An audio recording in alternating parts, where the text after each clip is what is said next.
Dear students, today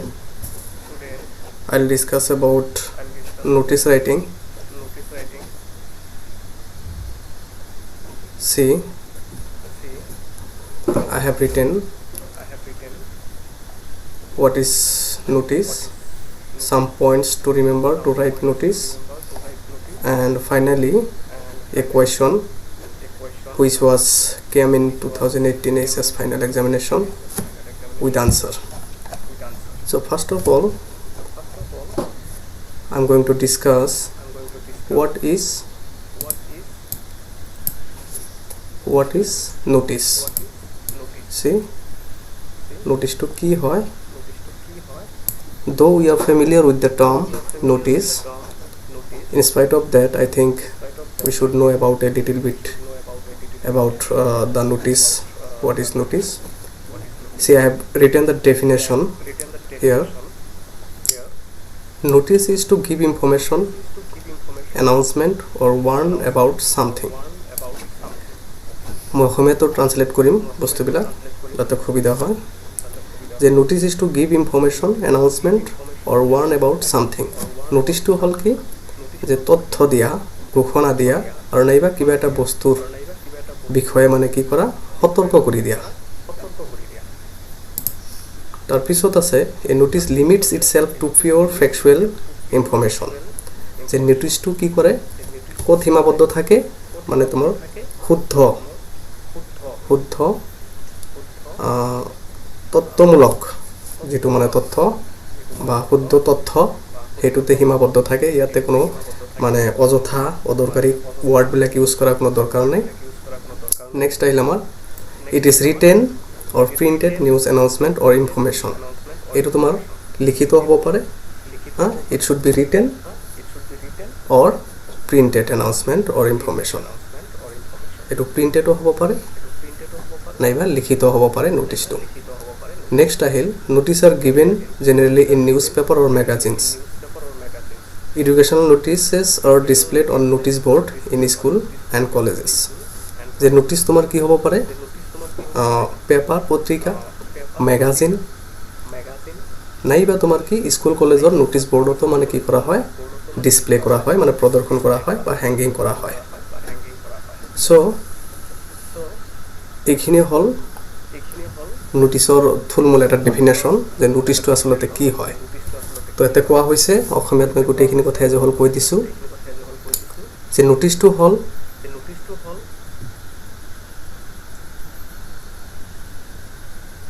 information announcement নাইবা warn about something এটা এটা কি হ'ব পাৰে ইনফৰমেশন হ'ব পাৰে নহলে এটা ঘোষণা হ'ব পাৰে নাইবা কিবা এটা বস্তুৰ বিৰুদ্ধে তোমাক কি কৰিব পাৰে বিষয়ে তোমাক কি কৰিব পাৰে সতৰ্ক কৰি দিব পাৰে আৰু এটো সম্পূৰ্ণৰূপে কি হয় যে শুদ্ধ ঘটনাখিনিৰ বিৱৰণ দাঙি ধৰা হয় ইয়াতে এটো তোমাৰ কি হ'ব পাৰে লিখিত হ'ব পাৰে নাইবা প্ৰিন্টেড হ'ব পাৰে নোটিস বিলাক আসলতে তোমাৰ কি কৰা হয় পেপাৰ পত্ৰিকা ম্যাগাজিন নাইবা তোমাৰ কি স্কুল কলেজৰ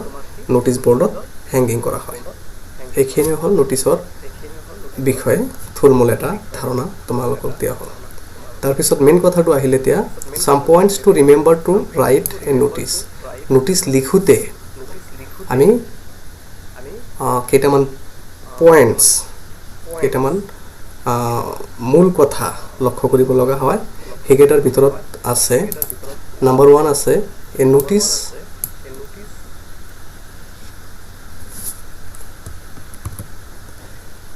ভিতৰত আছে তোমাৰ এক number a notice are written in a very formal and simple language নোটিসটো কি কৰিব লাগে ফৰ্মাল ল্যাঙ্গুয়েজ আনুষ্ঠানিক যেটো তোমাৰ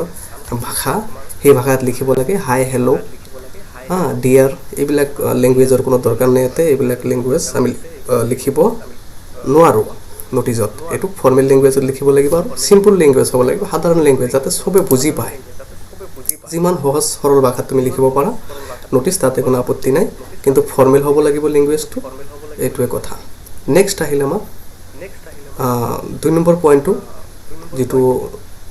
we must remember while we are writing notice সেইটো হ'ল a notice is always written in the third person নোটিছটো আচলতে কি কৰিব লাগে আমাৰ থাৰ্ড পাৰ্চনত লিখিব লাগে আই উই ইউ এইবিলাক ভাষা আমি ইউজ কৰিব নোৱাৰোঁ এইটো আমাৰ ফাৰ্ষ্ট পাৰ্চন ছেকেণ্ড পাৰ্চনত গুচি গ'ল চ' আমি থাৰ্ড পাৰ্চনত লিখিব লাগিব নোটিছটো যেনেকৈ the school is going to organise the Indian body going to organize, the eco club going to organize, like this. মানে এইটো থাৰ্ড পাৰ্চনত লিখিব লাগিব থাৰ্ড পইণ্টটো আহিল আমাৰ it is purely for conveying an announcement information to a section of people or people at large এইটো কি কৰে সম্পূৰ্ণৰূপে মানে কি কৰে বহন কৰে এনাউন্সমেণ্ট ঘোষণা ইনফৰমেশ্যন ঘোষণা নাইবা তোমাৰ তথ্য বহন কৰে শুদ্ধ তথ্য আৰু তোমাৰ কি ঘোষণাবিলাক বহন কৰে to a section of people মানে তোমাৰ টু এ পাৰ্টিকুলাৰ ছেকশ্যন মানে তোমাৰ এটা ক্লাছ হ'ব পাৰে এটা কলেজ হ'ব পাৰে এটা স্কুল হ'ব পাৰে বা ক্লাছৰ এটা ছেকশ্যনৰ কাৰণে হ'ব পাৰে এ ছেকশ্যন বি ছেকশ্যন এইবিলাকৰ কাৰণে হ'ব পাৰে অল পিপুল এট লাৰ্জ নাইবা তোমাৰ কি এটা কমিউনিটিৰ কাৰণে হ'ব পাৰে গোটেই ডিষ্ট্ৰিক্টৰ কাৰণে হ'ব পাৰে গোটেই ৰাজ্যৰ কাৰণেও হ'ব পাৰে চ' নটিছটো কি হয় এটা ঘোষণা বা এটা তথ্য হয় যিটো আমি কি কৰিব পাৰোঁ সমাজৰ এটা পাৰ্টিকুলাৰ সমাজৰ বা এটা স্কুলৰ পাৰ্টিকুলাৰ এটা ছেকশ্যনক আমি দিব পাৰোঁ বহন কৰিব পাৰোঁ ঘোষণাটো নাইবা তোমাৰ কি কৰিব পাৰোঁ গোটেই মানে মানুহবিলাক এটা কমিউনিটিৰ মানুহ বা এটা দেশৰ মানুহ বা এটা ডিষ্ট্ৰিক্টৰ মানুহ চবৰ কাৰণে আমি বহন কৰিব পাৰোঁ নেক্সট আমাৰ ফ'ৰ্থ নম্বৰ পইণ্টটো আহিল notice should be brief and to the point notice কি হ'ব লাগিব চুটি মধুৰ হ'ব লাগিব এণ্ড টু দ্য পইণ্ট হ'ব লাগিব টু দ্য পইণ্ট অদৰকাৰী কথাৰ আমাৰ কোনো দৰকাৰ নাই তাতে having no scope for irrelevant or superfluous material means unnecessary material অদৰকাৰী কথাবিলাক আমি লিখিব নোৱাৰোঁ যিটো মানে আমাৰ মূল কথা সেই কথাৰ পৰিপ্ৰেক্ষিতত as we all know notice should be within 50 words যেটো তোমালোকৰ এক্সামত ফাইনেল এক্সামত আহে 50 ৱৰ্ডছৰ ভিতৰত আমাৰ কি কৰিব লাগে নোটিছ এটা লিখিব লাগে গতিকে এতে আমি ছুপাৰফ্লুৱাছ মেটেৰিয়েল ইৰেলেভেণ্ট মেটেৰিয়েল এইবিলাকৰ হেভ নো স্কোপ কোনো স্কোপ নাই it should be brief and to the point number 5 point number 5 the signature of the issuing authority মানে যোনে তোমাৰ কি কৰি আছে তোমাৰ নোটিছটো কি কৰি আছে কনভে কৰি আছে বা নোটিছটো মানে কি কৰি আছে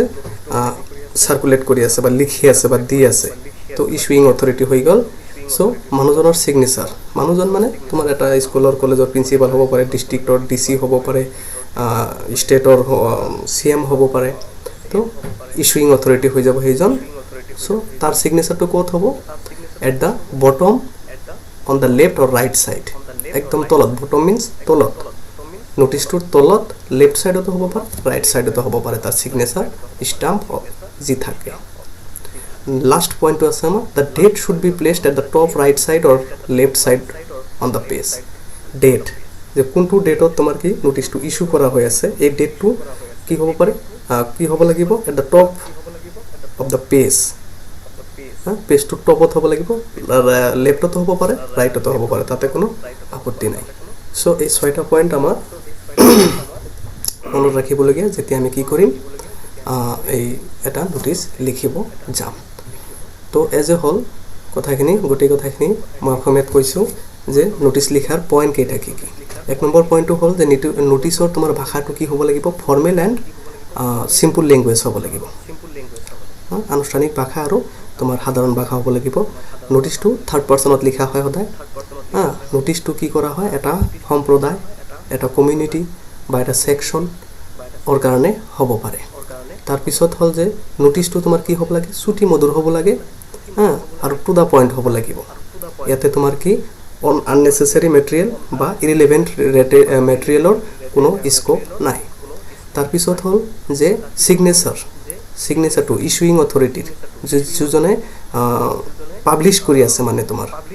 নোটিছটো তাৰ সিগনেচাৰটো তলত একদম লেফ্ট সাইড বা ৰাইট সাইডত হ'ব পাৰিব লাষ্ট এটা পইণ্ট আছিল আমাৰ এইটো কি যে ডেট কোনটো ডেটত আমি নোটিছটো পাব্লিছ কৰি আছোঁ সেই ডেটটো আমাৰ পেজৰ কি হ'ব পাৰে ওপৰত ৰাইট সাইডত হ'ব পাৰে নহলে ওপৰত লেফট সাইডত হ'ব পাৰে এইকেইটা আছিল আমাৰ পইণ্ট কেইটা ধুনীয়াকৈ তোমালোকে লিখি ল'বা মনত ৰাখিবা যেতিয়া তুমি নোটিছ লিখিবা এইকেইটা কথা লক্ষ্য ৰাখিবা নেক্সট এটা কোৱেশ্চন লিখিছোঁ মই আজিৰ কাৰণে Question number 1. You are Onil Omrita, the Cultural Secretary of Tezpur Govt Higher Secondary School. You are planning to organize a cultural program. Write a notice for the school notice board inviting names of students willing to participate. Question 2 is HS Final 2018. যে এটা কি কোৱা হৈছে কোৱেশ্চনটোত যে তোমাৰ নাম দিছে ল'ৰাবিলাকৰ কাৰণে অনিল ছোৱালীবিলাকৰ কাৰণে অমৃতা আৰু তুমি হলা কি the secretary cultural secretary of Tezpur govt higher secondary school Tezpur স্কুলটা তো উল্লেখ করে দিছে নিজের স্কুলের নাম লেখার দরকার নাই উল্লেখ করে দিছে যেহেতু তেজপুর গভট হায়ার সেকেন্ডারি স্কুলের কালচারাল সেক্রেটারি হওয়া তুমি তোমার নামটো অনিল নাইবা অমৃতা আৰু তুমি কি কৰি আছা you are planning to organise a cultural programme সাংস্কৃতিক একটা অনুষ্ঠান অনুষ্ঠিত কৰিবলৈ গৈ আছা তুমি ক'ত তোমাৰ স্কুলত নো ডাউট তুমি যেহেতু কালচারাল সেক্রেটারি স্কুলত So write a notice for school notice board. School notice board তুমি পাবলিশ কৰিবলৈ হ্যাঙ্গিং কৰিবলৈ এটা নোটিস লিখিব লাগে কিহৰ কাৰণে inviting names of students willing to participate যিসকল অংশীদাৰী হ'ব বা তোমাৰ ভাগ ল'ব সেইসকল ছাত্ৰ ছাত্ৰীৰ মানে তোমাৰ কি কৰা হৈছে নামটো খোজা হৈছে ইনভাইট কৰা হৈছে নামটো তোমালোকে দিয়া তোমালোকে কি প্ৰগ্ৰামত পাৰ্টিসিপেট কৰিবা এটো ছাত্ৰবিলাকৰ কাৰণে এটা নোটিস লিখিব লাগে তো কথাখিনি গম পাইছা কোৱেশ্চনটো আটাইতকৈ ডাঙৰ কথাটো হ'ল যে কোৱেশ্চনটো আমি ধুনীয়াকৈ প্ৰথমে বুজি ল'ব লাগিব কোৱেশ্চনটোত কোৱা হৈছে যে তোমাৰ নামটো কি অনিল বা অমৃতা এইটো ইমান দৰকাৰী বস্তু নহয় মেইন দৰকাৰী বস্তুটো হ'ল যে you are the cultural secretary of a govt higher secondary school which is in Tezpur higher secondary govt higher secondary স্কুলৰ তুমি কালচাৰেল সেক্ৰেটাৰী হোৱা তুমি ফাংচন পাতিবলৈ গৈ আছা সাংস্কৃতিক অনুষ্ঠান এটা পাতিবলৈ গৈ আছা সেই সাংস্কৃতিক অনুষ্ঠানত তুমি ছাত্ৰ ছাত্ৰীবিলাকে যে কি কৰিব ভাগ ল'ব পাৰ্টিসিপেট কৰিব সেইসকলক মানে নামটো ইনভাইট কৰিছা নামটো তোমালোকে দিয়া তোমালোকে কি প্ৰগ্ৰামত পাৰ্টিসিপেট কৰিবা এনেকৈ এটা নোটিস লিখিব লাগে সো কোৱেশ্চনটো ধুনীয়াকৈ বুজি ল'লে আনসাৰটো কৰাত সুবিধা হ'ব সো আনসাৰত মই লিখিছোঁ নোটিসটো প্ৰথমে এনেকৈ লিখি ল'বা নোটিস এতে তুমি Tezpur govt higher secondary school লিখি ল'ব পাৰা নিলিখিলেও চলি যাব অসুবিধা নাই ডেটটো মই ৰাইট সাইডত লিখছো লেফট সাইডতো লিখিব পাৰা আপত্তি নাই তাতে কোনো তাৰ পিছত তোমালোকক কোৱা হৈছে যে তুমি সাংস্কৃতিক অনুষ্ঠান সাংস্কৃতিক সম্পাদক cultural secretary of Tezpur govt higher secondary school তো নো ডাউট কালচাৰেল সেক্ৰেটাৰী তাতে এটা ইউনিয়ন বডি আছে মই আৰম্ভ কৰিছোঁ থাৰ্ড পাৰ্সন যিহেতু আৰম্ভ কৰিব লাগিব মই অমক মই এটা কালচাৰেল প্ৰগ্ৰাম অনুষ্ঠিত কৰিবলৈ গৈ আছোঁ এনেকা কথা আমি লিখিব নোৱাৰো কিয়নো মই কোৱাৰ লগে লগে এটো ফাৰ্স্ট পাৰ্সন আহি গ'ল তো ফাৰ্স্ট পাৰ্সন সেকেন্ড পাৰ্সনৰ কোনো ঠাই নাই এইবিলাকত থাৰ্ড পাৰ্সনত আমি নোটিসটো লিখিব লাগে আমি মেইন পইণ্টছ কেইটাত পাইছোঁ কথাটো সো মই ইয়াতে the union body of Tezpur govt higher secondary school union বডিটো উল্লেখ কৰিছোঁ ইয়াতে দ্য ইউনিয়ন বডিটো নিদিলেও কোনো কথা নাই যে Tezpur govt higher secondary school is going to organise দিলেও হ'ব কিন্তু মই এটো দিছো যে তেজপুৰ ইউনিয়ন বডিৰ এটা মেম্বাৰ হোৱা হেতুকে তুমি এটো দিব পাৰা তাতে কোনো আপত্তি থাকিব নোৱাৰিব so the union body of Tezpur govt higher secondary school union body তোমালোকে গম পোৱা নো ডাউট ইউনিয়ন বডি থাকে এটা স্কুল বা কলেজৰ সো ইউনিয়ন বডিয়ে কি কৰি আছে is going to organise a cultural programme এটা সাংস্কৃতিক অনুষ্ঠান অনুষ্ঠিত কৰিবলৈ গৈ আছে তাৰিখটো মই দি দিছো একটা লাইনতে হৈ যাব এটা লাইনতে হৈ যাব তাৰিখটো অন 3rd মাৰ্চ 2021 এটো এটা তুমি এই ডেটটো যে লিখিছো ইয়াতে নোটিস ইস্যুইং ডেটটো এই ইস্যুইং ডেটটো তোমাৰ কি কোৱেশ্চনত যদি দিয়া থাকিলে নহলে তোমালোকে এই ডেটটো কি কৰিবা পৰীক্ষাৰ ডেটটো দি দিবা এইটো আৰু এই ডেটৰ অনুপাতে তুমি এই ডেটটো দি দিবা যে এই ডেটত লিখি আছো তো ইজ গোয়িং টু অৰ্গানাইজ মানে অনুষ্ঠিত কৰিবলৈ গৈ আছো তেনেহলে নেক্সট পিছৰ এটা ডেট দিবা 21 February 2021 তো ইয়া 3rd মার্চ বা তুমি 28 February 1st মার্চ এগুলা কি একটা দি দিলেই হইব আচ্ছা অন দা স্কুল প্লেগ্রাউন্ড স্কুলত খেলপথাৰ থাকে সেই খেলপথাৰত আমি কি কৰি আছো মানে কালচাৰেল ফাংচনটো বা প্ৰগ্ৰামটো অনুষ্ঠিত কৰিবলৈ কৈ আছোঁ সো মই আৰম্ভ কৰিছোঁ কেনেকৈ চাবা বস্তুটো ফাৰ্ষ্ট পাৰ্চন বা ছেকেণ্ড পাৰ্চন দি আৰম্ভ কৰা নাই দ্য ইউনিয়ন বডিটো থাৰ্ড পাৰ্চন হয় the union body of Tezpur government higher secondary school is going to organise a cultural programme on 3rd March on the school playground এটা চেণ্টেন্স হৈ গ'ল ক্লিয়াৰ কমপ্লিট তাৰপিছত আমাক যেহেতু কোৱা হৈছে যে ইৰেলেভেণ্ট আননেচেচাৰী মেটেৰিয়েলৰ কোনো দৰকাৰ নাই টু দ্য পইণ্ট হ'ব লাগিব ব্ৰিফ হ'ব লাগিব এৰাউণ্ড 50 ৱৰ্ডছ হ'ব লাগিব যেহেতু মাৰ্ক তোমালোকৰ অনলি 5 থাকিব এইটো তো ইৰেলেভেণ্ট বা ছুপাৰফ্লুৱাছ বা আননেচেচাৰী মেটেৰিয়েলবিলাক আমি এডিট নকৰিম ইয়াতে তো এইটো হৈ গ'ল নেক্সট আহিল নেক্সট পইণ্টটো আমি কি লিখিলোঁ the programme will include classical and modern music and dance along with some indoor games such as quiz debate extempore speech etc so' প্ৰগ্ৰামটোত কি থাকিব প্ৰগ্ৰামটোত থাকিব আমাৰ classical and modern music and dance এইটোৱে হ'ল মোৰ কথা ক্লাছিকেল এণ্ড মডাৰ্ণ পুৰণা আৰু আধুনিক মিউজিক আৰু ডান্স থাকিব এলং উইথ আৰু তাৰ লগতে কি থাকিব ইনডোৰ গেমছ কেইটামান ইনডোৰ গেমছ থাকিব তাৰ মাজত আছে কি কুইজ আছে ডিবেট আছে কুইজ তৰ্ক তাৰপিছত এক্সটেম্পৰ স্পীচ আকস্মিক বক্তৃতা যাক কোৱা হয় তো এইবিলাক আমাৰ প্ৰগ্ৰামত থাকিব এইকেইটা ছাত্ৰ ছাত্ৰী জনা ন ডাউট দৰকাৰ কিয়নো এইকেইটা প্ৰগ্ৰাম অনুষ্ঠিত কৰা হ'ব ইয়াৰ ওপৰতে ছাত্ৰ ছাত্ৰীবিলাকে পাৰ্টিচিপেট কৰিব লাগিব চ' সেইকাৰণে এইটো উল্লেখ কৰা আমাৰ দৰকাৰ আছে এইটো ইৰেলেভেণ্ট বা ছুপাৰফ্লুৱাছ বা আননেচেচাৰী মেটেৰিয়েল নহয় নেক্সট মানুহক বা ছাত্ৰ ছাত্ৰীবিলাকক এট্ৰেক্ট কৰাৰ কাৰণে আমি আৰু এটা পইণ্ট উল্লেখ কৰিছোঁ ইয়াতে যে the honourable education minister of Assam has consented to attend the programme যে শিক্ষামন্ত্ৰী আমাৰ ৰাজ্যৰ শিক্ষামন্ত্ৰীয়ে কি কৰিব সন্মতি দিছে আমাৰ এই প্ৰগ্ৰামটোত কি কৰিব তেওঁ উপস্থিত থাকিব এটেণ্ড থাকিব এইটো পিপুল বা মানুহক বা ছাত্ৰ ছাত্ৰীক এট্ৰেক্ট কৰাৰ কাৰণে এটা পন্থা অৱলম্বন কৰিছোঁ এইটো ইমান অদৰকাৰী মেটেৰিয়েল বা তথ্য বুলি আমি ক'ব নোৱাৰিম লাষ্ট কথাটো আমি লিখিছোঁ those who are willing to participate in the cultural activities should contact the undersigned যে যিসকলে those who are willing to participate যিসকলে পাৰ্টিচিপেট কৰিবলৈ আগ্ৰহী ইন দ্য কালচাৰেল এক্টিভিটিজ এই সাংস্কৃতিক কাৰুকাৰ্যত শুড কণ্টেক্ট দ্য আণ্ডাৰচাইণ্ড কি কৰিব লাগে কণ্টেক্ট কৰিব লাগে কাক কণ্টেক্ট কৰিব লাগে আণ্ডাৰচাইণ্ড মানে তলত যিজনে চাইন কৰিছে তলত কোনে চাইন কৰিছে অনিল বা অমৃতা কালচাৰেল ছেক্ৰেটাৰী তাক লগ কৰিলেই চব ডিটেইলছত বুজাই দিব কিয়নো আমি সৰু নটিছত ইমান ডিটেইলছত লিখাৰ কোনো দৰকাৰ নাই এইটো অদৰকাৰী হৈ যাব বা ডাঙৰ হৈ যাব ইমান ব্ৰড কৰাৰ দৰকাৰ নাই শ্বৰ্ট হ'ব লাগিব ব্ৰিফ হ'ব লাগিব টু দ্য পইণ্ট হ'ব লাগিব এইবিলাক কথা আমাক কোৱা হৈছে অলৰেডি এইকেইটা পইণ্ট আমাৰ মনত ৰখাৰ দৰকাৰ সেইকাৰণে যে আচলতে নটিচটো কেনেকুৱা হোৱা দৰকাৰ চ' এইটো আছিল আমাৰ নটিচ এইখিনিতে শেষ ইয়াতে অনিল লিখিছোঁ cultural secretary Tezpur government higher secondary school Tezpur এইটো ৰাইটত দিলেও কোনো আপত্তি নাই এতেও দিব পাৰা তোমালোকে এতেও দিব পাৰা এতেও দিব পাৰা কিন্তু আমি লেফ্ট ছাইডত দিছোঁ তো এইখিনিয়ে হ'ল আজিৰ ক্লাছ আমাৰ ইয়াতে আমি নটিচটো কি হয় নটিচ লিখিতে আমি কি পন্থা অৱলম্বন কৰিব লাগে তাৰপিছত এটা নটিচ লিখি এক্সাম্পল হিচাপে মই দি দিছোঁ তো তোমালোকে ভিডিঅ'টো ভালদৰে চাই ভালকৈ বুজি ল'বা কথাখিনি কিবা কনফিউজন থাকিলে ন ডাউট মোক জনাবা